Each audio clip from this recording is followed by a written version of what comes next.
December the 11th marks the 30th anniversary of Oliver Stone's darkly perceptive Wall Street.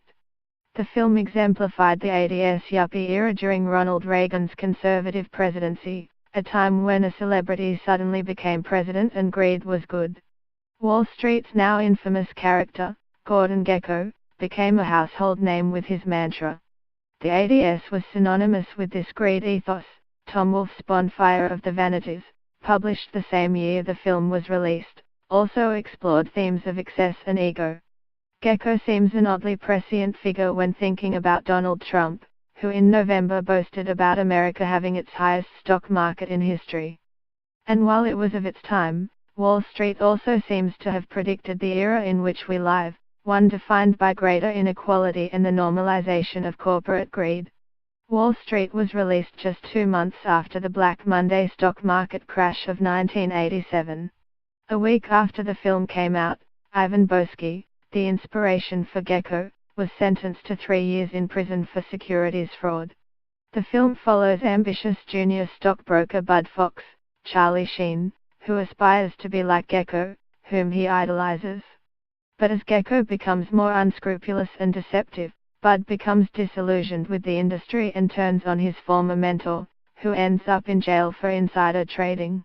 In the film's 2010 sequel, Money Never Sleeps, it's revealed that Fox, too, ended up in jail.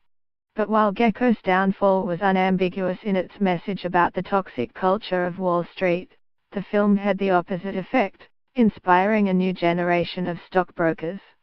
The ruthless Gekko, despite being the movie's villain, became a sort of cultural hero, sporting power suspenders, pomaded hair, and no mercy machismo, as Slate's Jessica Winter writes.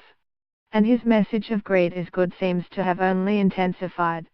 Indeed, while Newsweek prematurely declared that the 80s are over in its first edition of 1988, Kurt Anderson of The New Yorker suggested in 1997, maybe the 80s never ended. The growth of greed. The global financial crisis of 2007 to 2008 exposed more vulnerabilities between the haves and have-nots in America. By 2011, tolerance of the discrepancy between the wealthy and the 99% had reached tipping point with the Occupy Wall Street movement. Trump's election, however, has somewhat undermined their efforts.